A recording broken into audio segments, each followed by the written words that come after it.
Some say the meaning of life lies in love, finding someone who accepts you completely and shares your most cherished moments. Others chase success, measuring their worth in business deals and the prestige that comes with influence and wealth.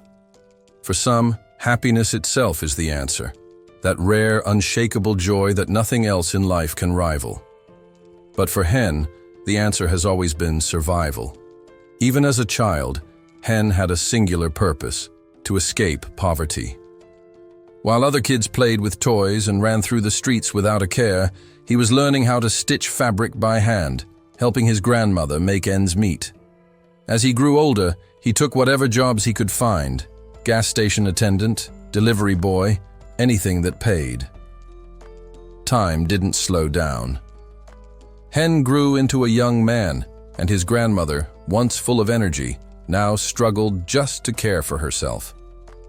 Watching her age while still relying on him only fueled Hen's determination to break free of their situation, no matter what it took.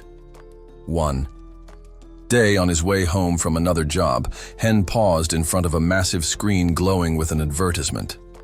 It showcased Royal Road, the most anticipated full-dive virtual reality game in history, a sprawling digital world where players could rise to power, even become emperors.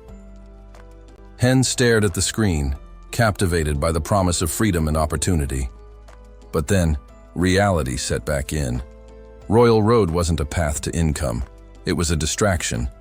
No matter how beautiful or boundless it seemed, it wouldn't help him feed his family. With a sigh, he checked the little money left in his pocket and headed home. When he arrived, the familiar sound of the door creaking open signaled his return. "I'm back," he called out. From the back of the small home, his grandmother stirred, coughing lightly as she stood to greet him. Despite the pain etched on her face, she managed a warm smile. "Hen," she said softly. Hen rushed over, motioning for her to sit back down. "Don't push yourself," he reminded her gently. "You know the doctor said to rest your back." She leaned against an old closet for support and asked, "How did it go today?" In response, Hen held up a small ID card, his face brightening with pride. "I finally got it," he said. "I'm officially registered." She tilted her head. "And what does that mean for you?"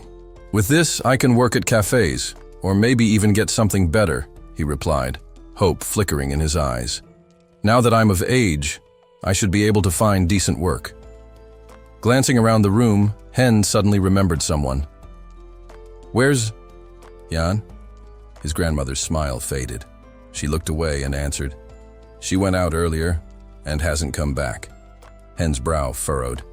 "With those kids again?" His grandmother nodded slowly, worry clouding her expression. "I'm afraid so. I told her not to, but you know how she is." Hen grabbed his backpack and slung it over his shoulder. "Don't worry," he said, trying to sound confident. "She'll be fine." As he turned to go, his grandmother called after him, her voice tinged with urgency. "Hen, you're her only brother. You need to protect her." He paused in the hallway and nodded. "I know," he said quietly, before heading to his room. Inside, the glow of his old computer cast a soft light against the dim walls. He powered it on, the whir of the fans greeting him like an old friend. Sitting at his desk, Hen didn't open a job board or type up a resume. Instead, he opened a game, a small escape before tomorrow's grind. As the screen loaded, Hen's thoughts drifted to plans for the coming days. He needed a job. He needed money. But for now, just for a moment, he allowed himself to breathe and to dream. Hen sat alone, trying to rationalize his decision. It had been ages since he last logged into Land of Magic, but he still remembered the countless sleepless hours he'd poured into it, nearly 200, all in one stretch once. He chuckled to himself. Those were the days. But now, life had caught up. Work, responsibilities. He couldn't balance them with gaming anymore. He looked at his character one last time, fully leveled, geared to perfection. Then, with a heavy heart, He put the account up for auction. That single click set off a chain reaction he never anticipated. Excitement erupted as the character profile went live. The listing revealed a player with maximum level, legendary achievements, and a full set of red dragon armor, one of the rarest gear sets in the game. Word spread fast. Teenagers gathered around screens, eyes wide with awe, voices rising in disbelief. Look at those stats. Who is this guy? Why would anyone sell something like that? Is he insane? The buzz reached a crescendo, loud enough to draw annoyance. A man nearby grimaced and snapped at the kids to quiet down, but their eyes remained glued to the auction window. Meanwhile, inside the Land of Magic headquarters, the atmosphere was unusually lively. Developers moved through the office, juggling tasks and updates, until one employee stopped cold. Something on their screen caught their eye. "Hey, what's going on here?" they muttered, leaning in. The name on the auction listing hit them, like a bolt of lightning. "Hen just listed that character." The employee immediately flagged the chief of operations, who strode over with curiosity. "What's this?" the chief asked, squinting at the screen. "That's Weed, the strongest player in the entire game," the employee said, almost reverently. The chief's expression shifted from intrigue to strategy. He rubbed his chin thoughtfully. "Buy it, sir." "Bid 20 times the asking price," the chief ordered, eyes glittering. "Keep raising it until we win. This could be the perfect storm. We'll turn it into a major publicity event." He turned to another team member. "Alert all top class players. Turn this into a battle of pride. If the rich elites start throwing in bids, this account could go for millions." Not long after, VIP players across the globe received discreet notifications. In the middle of a high-level meeting, an elderly executive's phone vibrated. He read the message, cracked a smug smile, and leaned back in his chair. This was going to be fun. Elsewhere, younger VIPs who thrived on adrenaline and luxury decided to dive into the action, eager to claim glory in both real and virtual worlds. And the bids exploded. Prices soared as contenders from every corner of high society began throwing their money into the ring. The race for the most powerful avatar in Land of Magic had begun. Back in the real world, Hen was still asleep, until his phone buzzed relentlessly on the bedside table. Groggily, he reached for it, rubbing his eyes. "Who even needs me this early?" he mumbled, answering the call. A professional voice greeted him. "Mr. Hen, this is Yoon Nahi, secretary from CTS Media. We've completed the transaction. The final payment has been transferred." Hen blinked, disoriented. "Wait, what?" Then it hit him, the auction. He sat up, heart pounding. "How much?" he asked cautiously, hoping for at least a few thousand. 3,910 million. Nahi replied calmly. Hen froze. He stared at the wall in silence, then slowly ended the call. His mind whirled. That can't be right. With shaking hands, he powered on his computer. It booted up slowly, agonizingly slow, today, of all days. He logged in and checked the withdrawal amount. There it was, 3,910 million won. Hen's breath caught in his throat. His pupils dilated. His fingers trembled. A bead of sweat ran down his temple. He kept staring at the screen. "Is this really happening?" he whispered, unable to look away.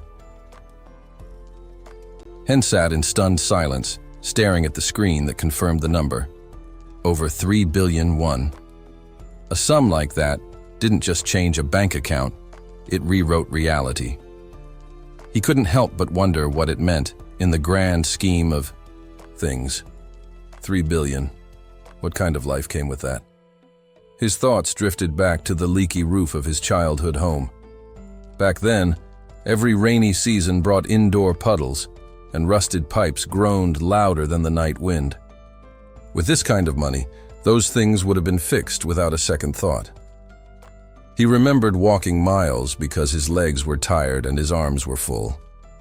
There was never enough money for a bus, let alone a shiny motorbike. He'd passed, Restaurants with wide eyes, nose pressed against the glass, while others feasted. Wings? Just a dream. But now he could buy enough changyong and tangsuyuk to feed an army. But more than that, Hen wouldn't have to shrink into himself when others mocked the poor. With this money, he wouldn't feel less than. Not anymore. The first thing he did was take his grandmother to a private clinic, one of those with polished floors and quiet hallways where doctors actually smiled. His grandmother, gentle and cautious, looked around nervously. "Hen, are you sure this place isn't too expensive?" Hen gave her a warm, reassuring smile. "Don't worry, Grandma. Everything's going to be fine now." He held up the sleek card, his hand trembling only slightly. "We can pay the bills like everyone else. Water, heat, everything. You won't have to worry again." His grandmother's eyes glistened as she smiled and rested her hand over his. "Then, we'll be happy, right?" He nodded. "Yes, we will." For the first time in a long while, Hen allowed himself to close his eyes and picture a future full of color and possibility. But the moment was shattered by a sharp voice echoing across the room. "Well, well, what a touching little scene," the man sneered. "Brings a tear to my eye." Hen's smile faded. He turned slowly, instinct sharpening, every muscle tensing. His grandmother blinked. "Hen, who is that?" A man stood in the doorway, thin-rimmed glasses catching the clinic's soft light. He wasn't alone. Several men in suits stood behind him, blocking the hallway like shadows. The man in glasses spoke with a smug familiarity. "Lee Young, isn't it? Everything going well now?" Hen's voice was low and cold. "What do you want?" "Oh, come now," the man said, stepping further into the room. "It's been a while. Don't pretend you've forgotten who I am." The nurses tried to interject, protesting that visitors weren't allowed to enter in groups like this. The guards ignored them. Hen's eyes narrowed. The man's face stirred memories he wished he could forget. His mind spiraled backward, dredging up old pain. He was a boy again, his grandmother standing protectively in front of him. A group of thugs jeering at them, declaring they should be working around the clock to pay off some ancient debt. Hen remembered running, always running, from those who saw them as nothing but numbers on an unpaid ledger.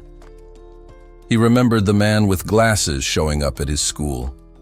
Not for him, but to threaten his teacher.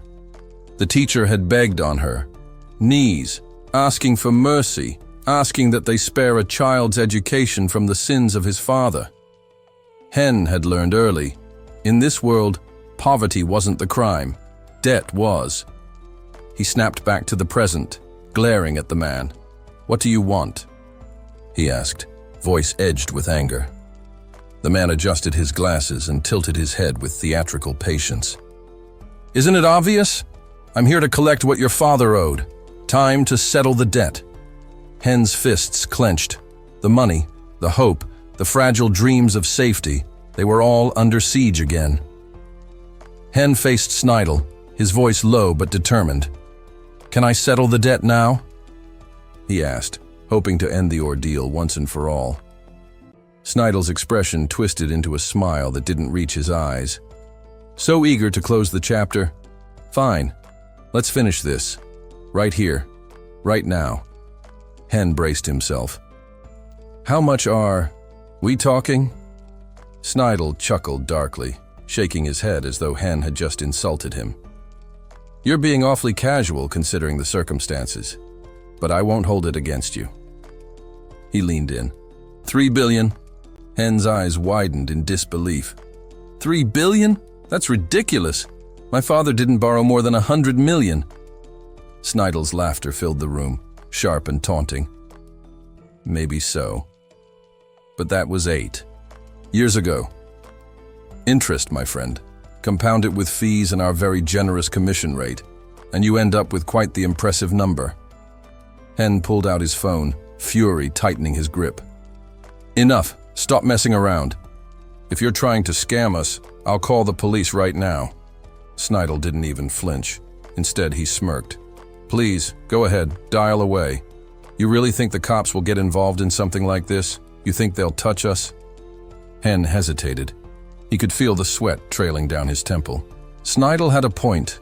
These weren't people you could handle through normal means.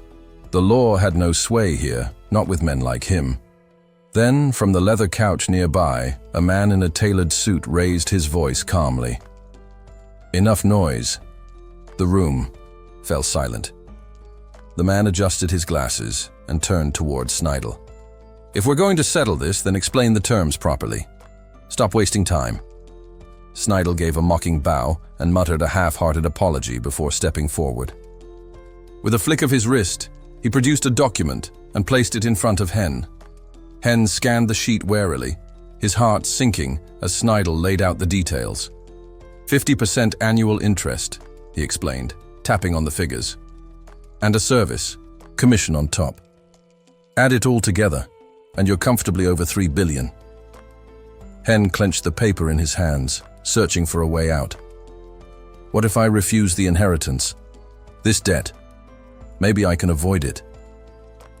Without missing a beat, the suited man replied coldly, If you walk away from it, we'll still come for the amount today, or tomorrow. We're patient. But of course, interest keeps accumulating. Then another man stepped forward, far too close for comfort. His voice dropped to a sinister whisper. And what about your little sister? You remember her, don't you? Just so we're clear, our organization doesn't exactly operate within the boundaries of the law. Hen's fists clenched, rage boiling under his skin. Just then, a soft, urgent voice pierced the tension. Brother! Grandma! It was Hyan, his younger sister. She ran toward them, her eyes wide with confusion and fear. She hadn't grasped what was happening, but the mood in the room had clearly unsettled her. Hen turned instantly, heart lurching at the sight of her. He couldn't let her get pulled into this. No matter what, she was innocent, and he would protect her, no matter the cost. Hyan darted up the staircase, her breath caught in her throat as she neared her grandmother's room. The air was thick with tension. Dozens of guards stood in stoic formation, their gazes fixed on a sharply dressed man standing at the center of the room. As Hyan stepped into view, her heart dropped. She knew who he was. The man turned at the sound of her footsteps, his eyes lighting up with a twisted amusement. A slow, predatory smile crept onto his face as he leaned slightly toward her. Well, well, he said, his voice smooth like poisoned silk. Little Hyan has grown up quite nicely since our last encounter. His words dripped with something darker as he added, You'd make quite the valuable commodity for the right buyer. Behind him, Hen clenched his fists. Rage pulsed through him, but more than that, fear. Fear for his sister. Without a word, he stepped forward, planting himself between Hyan and the man. He knew what he had to do. For her safety, Hen said through gritted teeth, I'll pay the debt. All of it. Every cent from every commission I've earned. His voice was steady, but his jaw was tight. But if you or your men ever come near this family again, there will be no second warning.